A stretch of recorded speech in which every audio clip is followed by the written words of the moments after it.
branded content to meeting the expectations of the social and mobile media consumers who are wary of overt advertising, to the increased fragmentation of the media landscape and the rising cost of paid impressions in the social media space. Our next speaker, who was recently named chair of the ANA's West Coast chapter of the Media Leadership Committee, will discuss how American Licorice constantly evaluates and optimizes their media strategies to create meaningful experiences for consumers. American Licorice focuses on targeted application of paid media to amplify creative content and with earned reach to trigger engagement with very, very limited budgets. Please welcome the media and, if I get the page, I want to get this right, the Media and Consumer Communication Manager at American Licorice Company, Michael Kelly. And thank you for the licorice.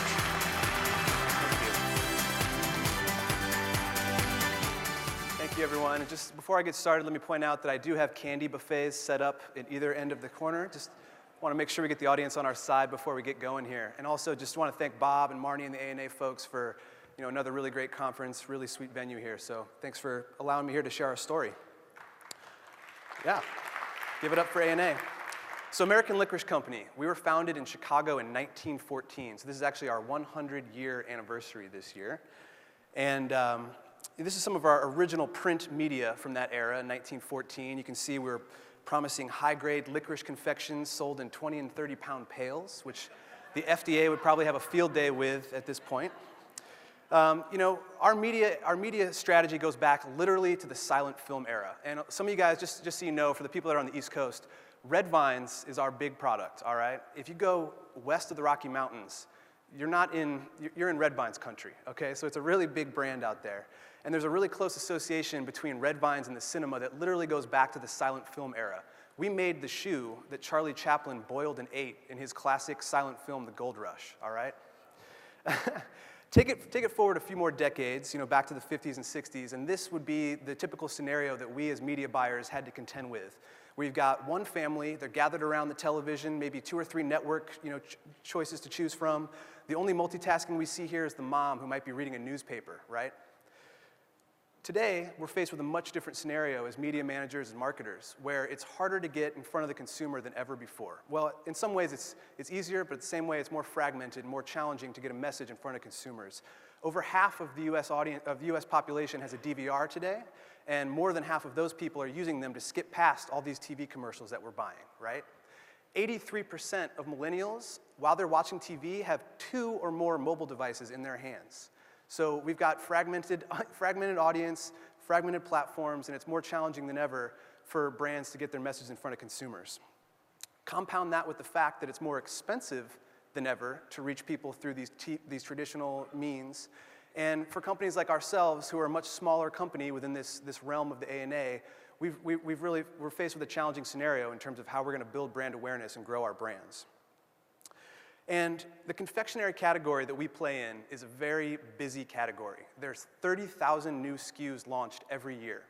And if you walk down the candy aisle these days, you're going to see brands that are owned, primarily the biggest brands are owned by Mondelez, Hershey, Kraft, Nestle, all amazing companies, all world-class marketers. But again, for the smaller family companies, and we are truly a family company, our CEO is the great-grandson of the founder, we really have our work cut out for us in terms of being able to get our message out there and to compete in all this noise in such a crowded category. And so that really brings me to the point that I wanted to drive home today, is that traditionally in this media world, the brands that had the largest TV budgets, the most dollars to spend to throw at that media funnel, they always commanded the greatest share of voice with consumers. But in this new era of social, mobile, digital, the brands that have the most creative content, the brands that are the most agile and being able to react to real-time marketing opportunities and new platforms, developing, we can actually earn a disproportionate share of voice relative to our budgets. So that's the story that I want to share with you guys today, is what we're doing at American Licorice on truly limited budgets. And I have to laugh a little bit when I hear some of the amazing brands here talk about how they're operating on limited budgets. Literally, our entire company's revenue is probably smaller than some of the marketing budgets of some of the brands in this room. So this is truly how a brand can operate on a shoestring and use some really creative ideas and use their fans to get the content out there for you, truly earning your reach. So why are we focused on earned media at American Licorice? Well, as I mentioned, the brands that we're competing against literally outspend us 15 to 20 times in paid media. And for the longest time, we're trying to walk into the Costco confectionery buyer, the Safeway buyer, and play that game, the TV game. Well, guess what? We're never going to walk in there and say that we're spending more money than our competition on TV. But however, we can go in there now and show them how we can compete and win where we have strengths, and that's in the area of creative content and being truly first movers. And also, as I mentioned, we've been around for 100 years, so we've got a really deep emotional connection with a lot of consumers, whether it was their grandma that gave them red vines or that teacher that they remember that had them on their desk. So we're really able to leverage that as one of our real great brand equities. And I'm not up here trying to say that TV is not a worthwhile place to run your media. Clearly, that's still the best, the greatest reach. That's still where we launch, most of our campaigns to reach our consumers. But we're finally starting to see some really solid research that shows that the brands that are truly integrating and effectively combining TV and their social and digital are the ones that are really seeing the best improvements in some of these key metrics that we as marketers use to evaluate the effectiveness of our campaigns and our content. And I'm happy to report that 4 years into our social journey, we are the most liked licorice on Facebook, all right? We've got about 1.5 million fans for the Red Vines brand. Our Sour Punch brand is just about to hit 2 million. I was really hoping we were going to do it today, but we're about 50,000 short of hitting 2 million. And we are the third most followed candy on Twitter, behind only M&Ms and Skittles. And when you think about the size of some of these confectionery brands, that's really no small feat. And it's working for us because we're playing to that emotional connection that people have with our brands.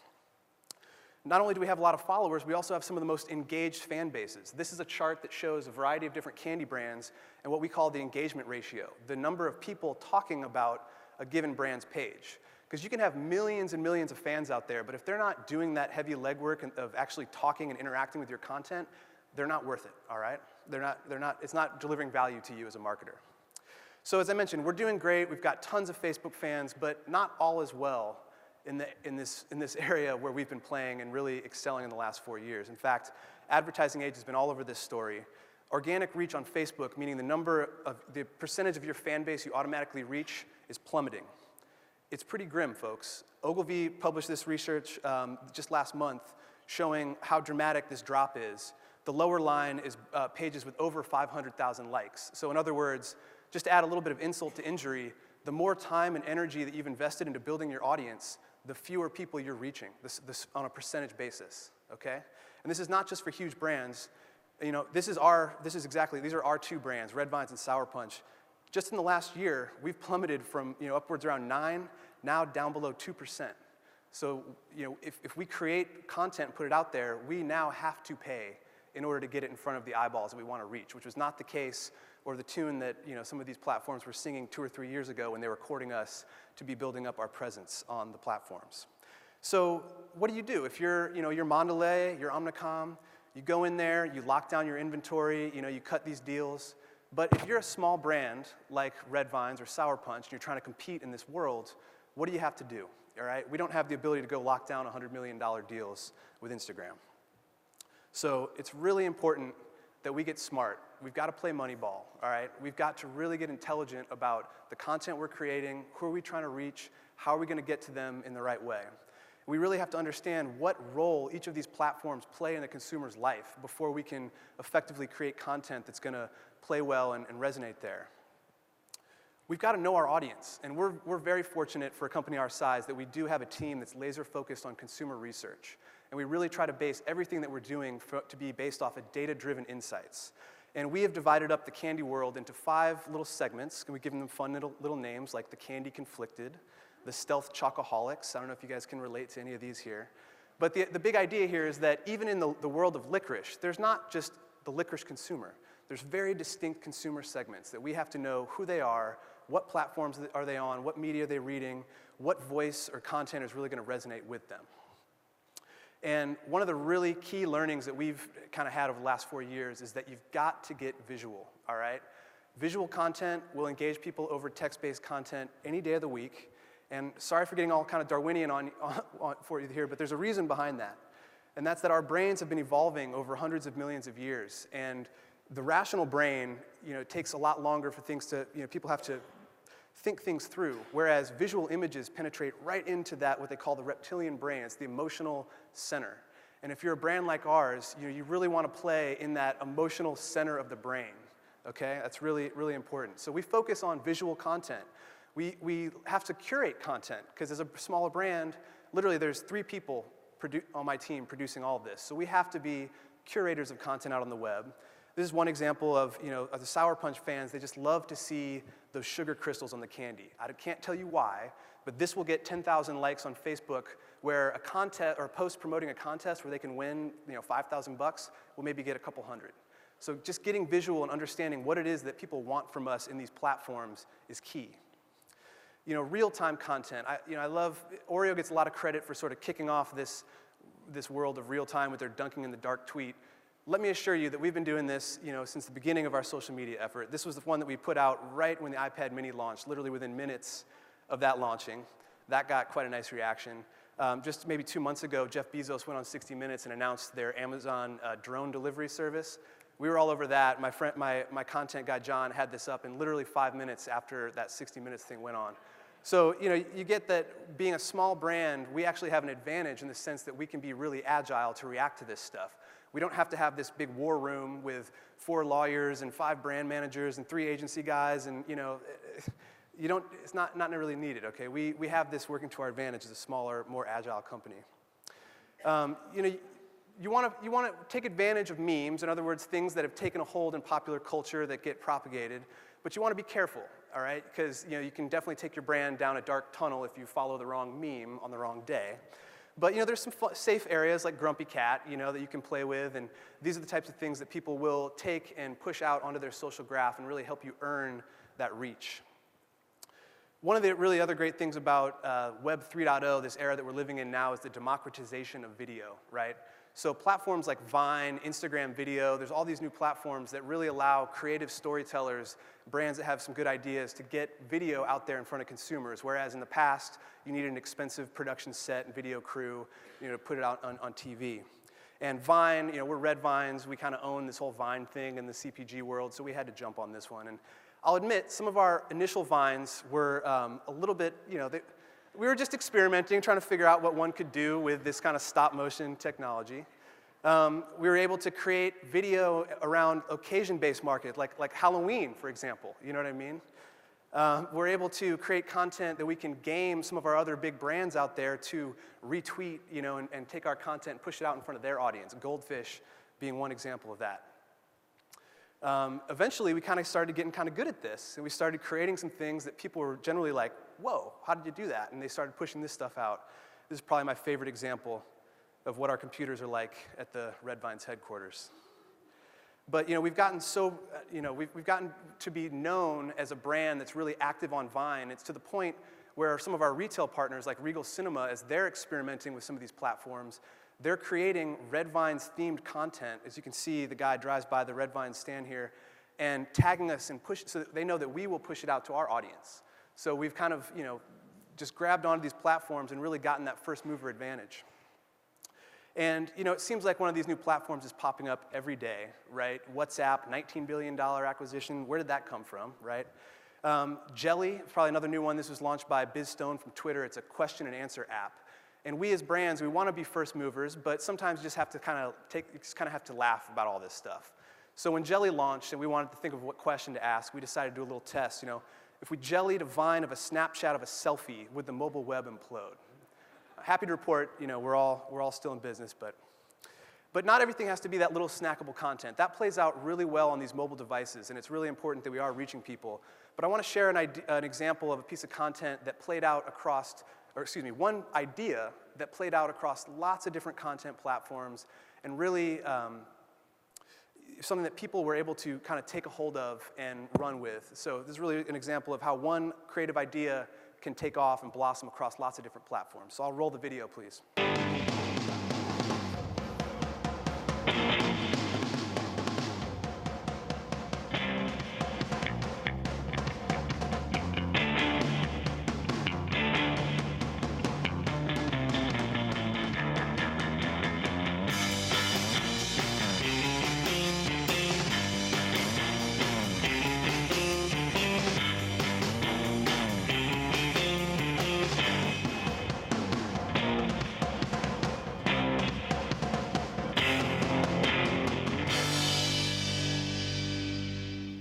It is a lot of fun being able to think of my own ideas, do my own art. I have more ideas than I can ever get to.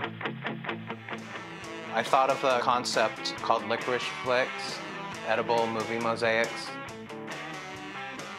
I always think of red vines like when you go to the movies, that's the candy you have at the movies. So it fits perfect with like a movie theme. And I wanted to create scenes from my favorite movies made out of red vines candy. The color palette really can dictate what the subject matter would be, like because red and black's kind of like lurid or like horror movies. It fits perfect with like Freddy Krueger or Showgirls or something. So I started a Kickstarter, raised some money to help me do all the work and give my fans or Red Vines fans a chance to help support this event. So I could really use your help. November show in LA, and I have to make a whole body of work in a really short amount of time.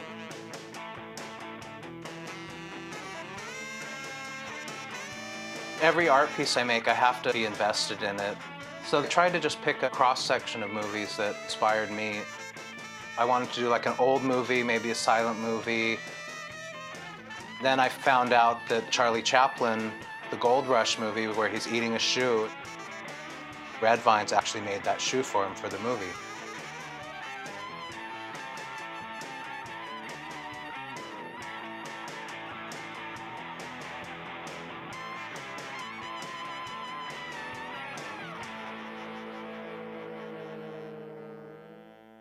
So here we are at IM 8-Bit Gallery in Los Angeles. Tonight's the big opening for Licorice Flicks. This is my first show that's all Red Vines themed. It looks really cool now seeing them all hung here together. It's been getting a lot of great press. I'm really excited it's all happening.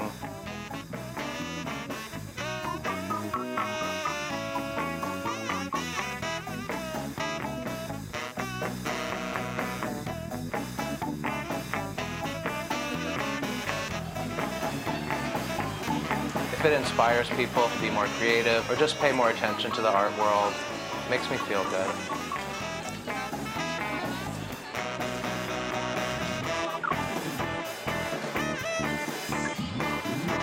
People seem to be really responding well. It was really fun just thinking of all the movies I liked and looking through pictures. This one here is Willy Wonka, the original with Gene Wilder. It was just an obvious choice with the candy. This one over here is E.T. As an artist, this one's really fun to just do like crazy detail. I call it chopping it up. And this is one of my favorite movies, the Twin Peaks Fire Walk with Me. It's one of the David Lynch classics. I have to guess how many red vines I used in the show. I'll say 200 pounds. I'm out here now at Licorice Flicks. It's been really exciting. Angeline came tonight. I sold my Willy Wonka piece. I sold Showgirls and my Freddy Krueger. All my friends are here. My family's here. It's just been really fun and exciting, a little overwhelming. And he used actual licorice in the portrait? 200 pounds of red vines to make these beautiful licorice mosaics. Where can people see this? This sounds great. If you Google Licorice Flicks, you can actually see the portraits. And they're hanging in Hollywood right now at the ArcLight Theaters on Sunset Boulevard.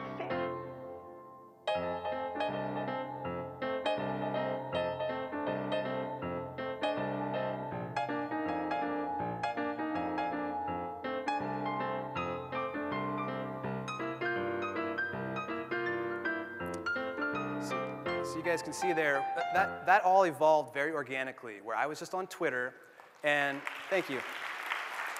And I noticed that there was this artist in San Francisco making these red vines mosaics, and that every time he posted one of a celebrity, people would just go nuts. And so I got to him and said, Jason, through Twitter, linked him, and said, we got to work together. Let's find a way to take what you're doing and find a way to celebrate that heritage between red vines and the cinema. So we commissioned this whole series of red vines mosaics. We literally launched it on Kickstarter. Again, you guys want to talk about budget constraints.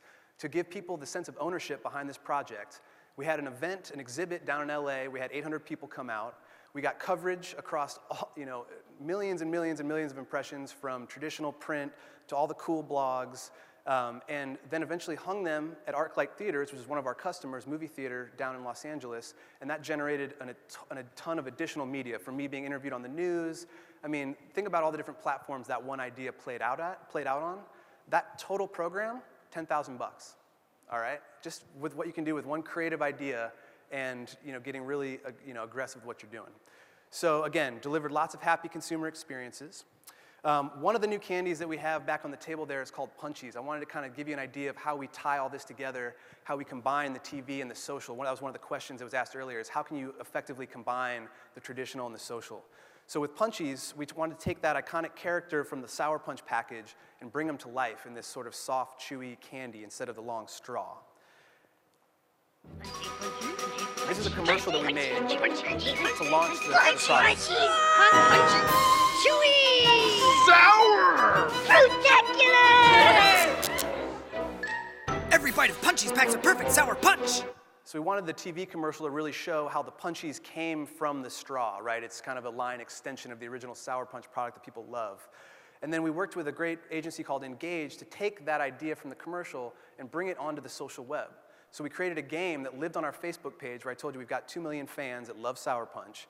And we took that dynamic from the commercial with those Punchies dropping and created an augmented reality game where you use the webcam on your computer to catch the Punchies that are falling, all right? And as you can see here, it takes a little picture of you right when you're in a funny thing. And this age group of Sour Punch fans, this is exactly what they want to share with their fan base. So they're able to help us kind of do the heavy lifting to spread the word about this new product, this new Punchies product launching. And obviously, again, getting visual, relying on Instagram, playing up the punchy characters to the best of our ability. I have to also rely on our influencers. We've got a ton of influential people that love sour candy. We've got a ton of tools at our disposal that help us find those people, social media listening tools. So every day, we're sending care packages out to our friends. Here's Anth in Virginia Beach. He's apparently a big rapper on the Virginia Beach scene. Just take his fans' word for it. But literally, all we have to do is just send them a note, say, hey, we love what you're doing. We just want to send you some candy. If you could, help us get the word out about this. And they'll do it. If you ask, a lot of these guys understand there's a reciprocal value in interacting with the brand. One really important thing, and this kind of skirts around this idea of programmatic and some of the challenges that brands are having in terms of understanding that digital supply chain, what happens in between your agency and the publisher that ultimately owns the consumer eyeball. Well, personally, I love working directly with platform partners where I can be very confident that all of my working media is going to be delivered to the end consumer in a way that I feel comfortable about and transparent about. I also love with gaming, and EA, let me add, they're another A&A member. It's actually how I met the EA folks. They have the audience's undivided attention, all right? When people are playing console games, only 4% of them are multitasking. When they're playing games on their mobile device, you almost have their total undivided attention. So in this fragmented media world, that is increasingly a really great place to play. It's also the majority of what people are actually doing with all these devices they're carrying around. Gaming is what they're doing way more than talking or texting. So these are gaming devices. So if you want to get to someone on that device, in-game is where you want to play. And it's also an opportunity for you to put your content or to put your brand in the game in a way that's not standing in between a person and what they're trying to do. It can actually either be just kind of flown into, put nicely into the game, context of the game, or you can even offer consumers a value exchange for interacting with your content. So that's one great place we love to play. Content partnerships are also key for extending the reach, okay? We are very fortunate in that we've had a lot of success with product placement. We can't afford to go buy those integrations that some other folks were talking about. So we literally have people in LA that drive around to the different sets and put red vines on the different sets, and they show up on screen. And we've had a lot of success with this. Probably the greatest example is Fringe, okay, where the main character, Walter Bishop, eats red vines in almost every third episode. And the conversation, the back channel Twitter conversation evolved from, hey, did you guys notice that Walter was eating red vines last night? To, it's hashtag Fringe Friday, need to go get my @redvines so I can watch the show. So we participated in that back channel conversation to a point where it became part of the show's culture, okay? So when the Science Channel got the syndication rights for Fringe, they came to us. And they're actually much bigger than us. They have like 3 times the following that we do, but they knew that we had cred in the Fringe community, okay? So they came to us and we developed this great content, kind of borrowing from our learnings with the eye candy, where we made this collage, of Walter Bishop. We worked with them on the beginner's guide to watching Fringe. They pumped it out to their email list of over, 250 million people. We pushed it out to Facebook, and literally, for $1,700, we drove over 1 million impressions, high click-through rate, and we know that the media reaching these Fringe fans, because we can target specifically fans of Red Vines and Fringe, we know that we're hitting them with a really relevant message that they love and that they're going to help spread for us. Retailer collaboration is also key. As I mentioned, and kind of to echo our friend from Xerox, we don't sell directly to consumers. We sell to the confectionery buyer at Costco, Walmart, Safeway. And while we're trying to build awareness, we also need to create compelling selling stories for our salespeople to be able to go execute at retail and make a case for why we need more displays of Sour Punch Punchies out there. 7-Eleven has been a great collaborator. We actually make the Slurpee straw, so we've kind of got an in there, just a natural kind of content fit. So we're constantly working with people. Coupons, the number one thing that fans of brands want from brands is coupons, all right? Traditionally, we've been coupon averse because we don't want to train people to shop for Red Vines on sale, right? But in this new era of social, digital, and the ability to be highly targeted, and especially knowing which consumer segments are going to be the best to help us grow the business, we can put at the right time in the right place a coupon for something like a Red Vines jar at Target and know that we're not just pumping that out to everybody and training people to look for Red Vines on discount. AMPM, another great partner, actually met through the ANA as well. We did a collaboration last year around National Licorice Day, and a lot of it is just going to be simple. Literally, you say share if you have a prime Red Vines hookup spot. 258 people decided to share that. You can do the math. We're getting our content out in front of a lot of people, and taking it now with some of these new tools like Vine, taking it beyond just the simple posts and actually developing a little bit of content. Hey, where's my straw? Straw? That was in your mouth. Give me a fresh one. Hey, where's my straw? Straw? So that's actually John and Corey from my team. We like to save on talent whenever possible, okay? But something as simple as that, that we can create, and literally they drove to the AMPM in Bend. They shot that Vine video. We send it to our friends over at Mindshare who represent AMPM. They put it out on their social channels. The whole thing took me, maybe 10 minutes to shoot. But again, we're just creating snackable content that fits the platform, it fits the medium, and based on an understanding of which of those segments and what they want from us. Now, in my last couple minutes here, I have to talk about mobile. We can't be at a media conference in 2014 and not talk about mobile. This slide, I think, really represents where our mobile strategy was even 4 years ago, okay? But we've made a lot of progress. We're very fortunate that we do work very closely with our retailers. Some of the really forward partners like Target have obviously been blazing trails in this territory from the beginning.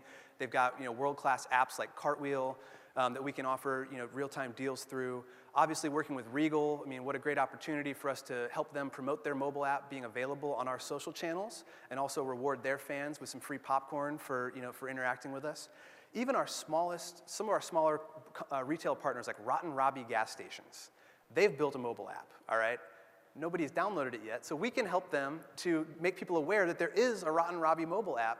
And believe me, that's what I was talking about in creating a selling story at retail. They love us because we now have a larger fan base than these brands that we're competing against that traditionally got all the attention and all the love because they had the most TV money, all right? Now they're coming to us because we've got the social engine and the audience to push their digital initiatives forward. Finally, mobile for us, candy is such a natural fit for mobile marketing, all right? High impulse, low price point. Again, we've got the consumer segmentation data to know that the consumer segments that are going to help us grow our business are super avid mobile users. So we've been finding partners like Shopkick and Checkpoints, which is now owned by, they rebranded as InMarket, that really help us to reach consumers right there in the aisle, all right? Some data I read this week said that the average decision in the confectionery aisle, 80% of consumers in the confectionery aisle make their decision in the aisle. They don't go there thinking, I want to get Sour Punch. They go there like, I want candy, and then they make their decision. So how do we win that zero moment of truth, right? Well, we've got some really great third-party apps now that we can use, like Shopkick and Checkpoints, where we can not only influence where the consumer chooses to shop, but ultimately choose how they navigate the store and make their selection. So again, as we're trying to create a selling story for our salespeople to go tell the buyer, what a great story if we can show them how we're proactively taking our social audience, these millions of people, and influencing them to choose their specific outlet and then to go seek out our display in the candy aisle. That's pretty compelling when we're trying to get distribution and grow our business through our retail partners. So, some of the key learnings here. You've got to know your audience. You've got to know your platforms. And you really have to work from data-driven insights. You can't, this is not just tweeting for the sake of tweeting. You have to really understand how each of these platforms can be used to satisfy your business objectives. Your content and your media must complement how consumers use the platform, if it's going to be any good and if it's going to be shared. Because if you're like us and you rely on your fans to help you earn your reach, it's gotta fit. Visual content, I can't stress this enough. It really does drive that emotional connection, which is where we want to play, and it'll get you better engagement out there in the social channels. And I'm a former PR guy, so I'll be the first one to say I think the rumors of PR's death have been greatly exaggerated. As you can see from our eye candy example, when you have a creative idea and you can package it up in a relevant way, the media outlets will, they will run with it. And then, content partnerships and retail collaborations, just like I showed you, those really are key. If you have a great idea, that's good. You have an audience, that's great. But if you can combine the social graph of yours and your retail partners, that's going to be really the key to get your content out there in a big way. And so finally, I think these are just kind of fundamental truths we all know, that the social web, these mobile devices, they have fundamentally changed how consumers are consuming our content and changing their behavior, in the retail environment. It's absolutely essential that we reach them in all the screens. TV alone is not going to cut it anymore. We've got to find a way to hit them in a relevant way across all these screens. And finally, hopefully some of these examples shared how brands that truly do have creative content, big creative ideas, and an understanding of how to get them out there across all these devices and platforms, we really can earn a disproportionate share of voice relative to our media budgets. So, thank you guys very much.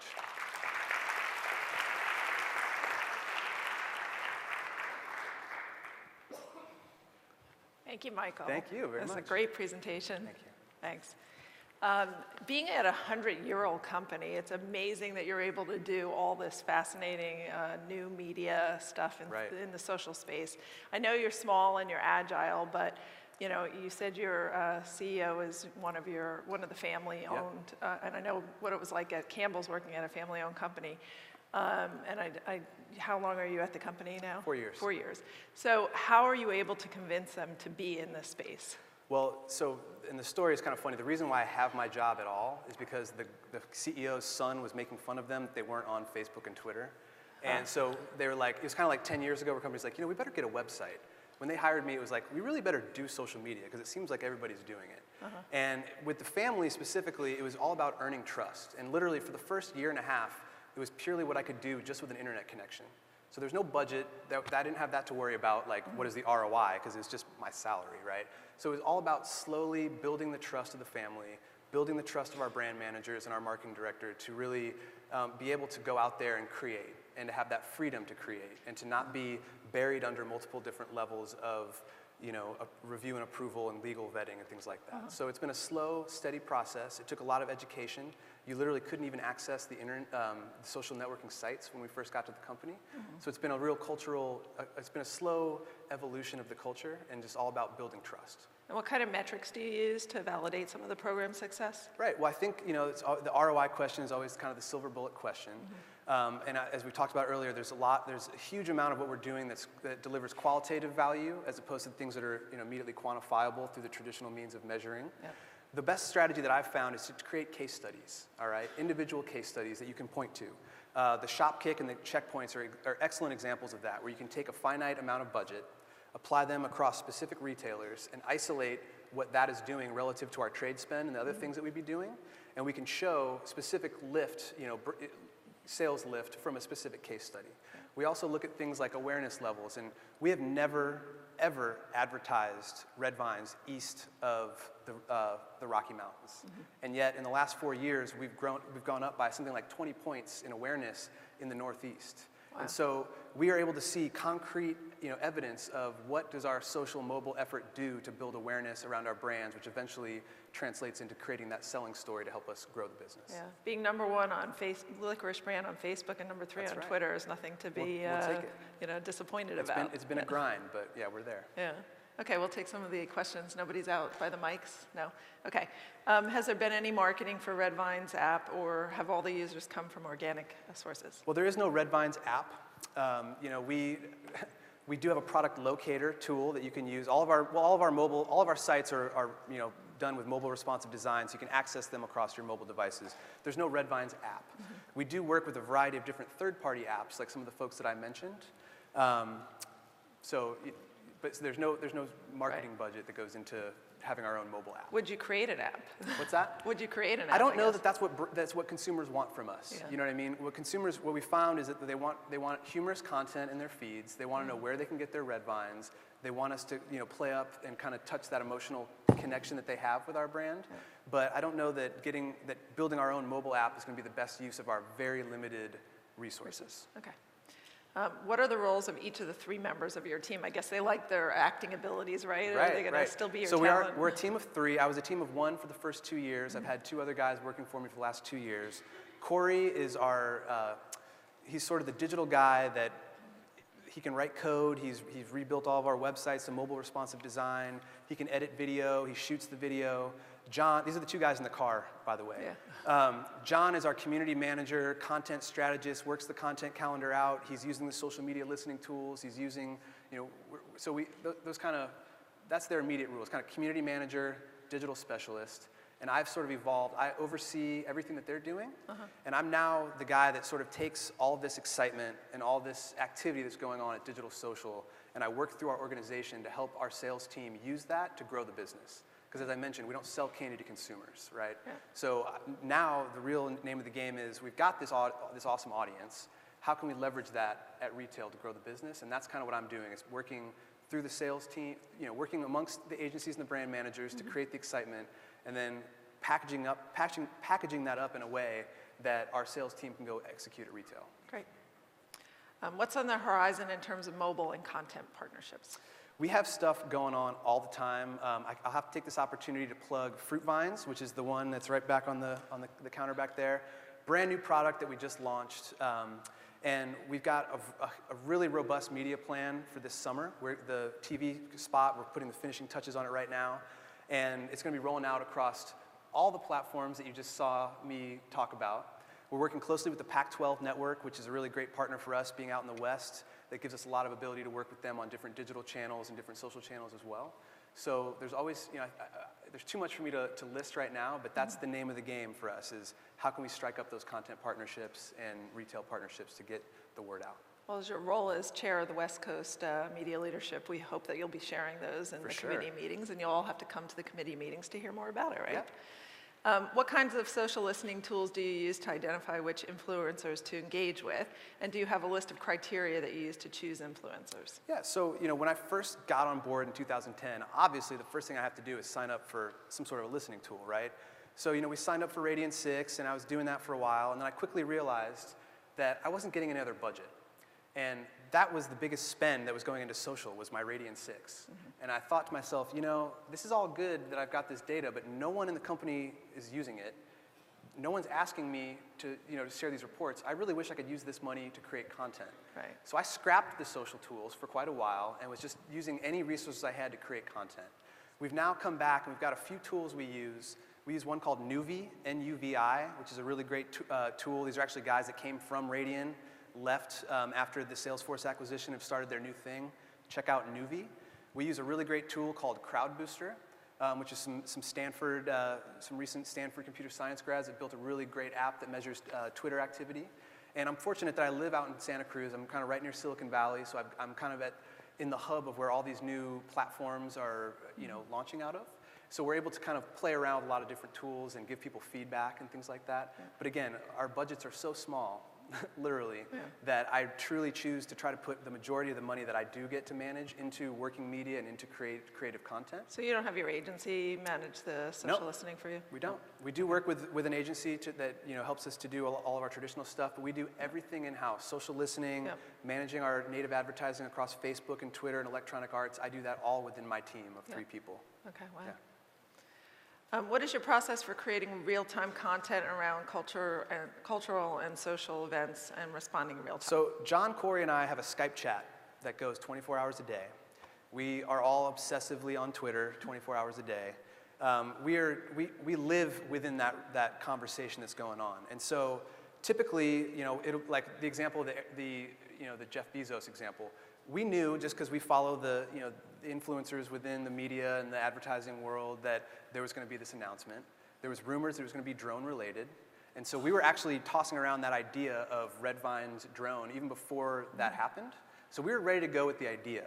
And then when it happened, John didn't even have to ask me. He took that Red Vines, he put it in, he took the image, and he posted it within 5 minutes, right? And so that is just all about that trust. Not only do I have the trust of the company, John has earned my trust to be able to go out and create and not have to put that in some approval tool for me and the brand manager and the director and the legal counsel to all sign off on, okay? So we are just a very nimble, agile team. We take it upon ourselves to be students of what is happening at any given moment in, within the influential conversation on Twitter, and we're just ready to strike. Yeah. How do you plan to react to the decrease in organic reach on Facebook as budgets are limited, and does it change how you view the vehicle? Very much so. And if any Facebook people are here, it's like, come on, guys.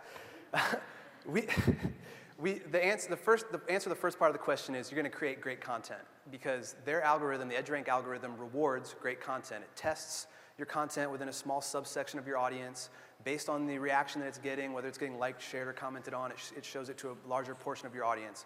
So the bar is being set higher in terms of content quality, so we have to go there. We have to think about other places that we can build awareness, right? So Vine is another great example of where we can build a community.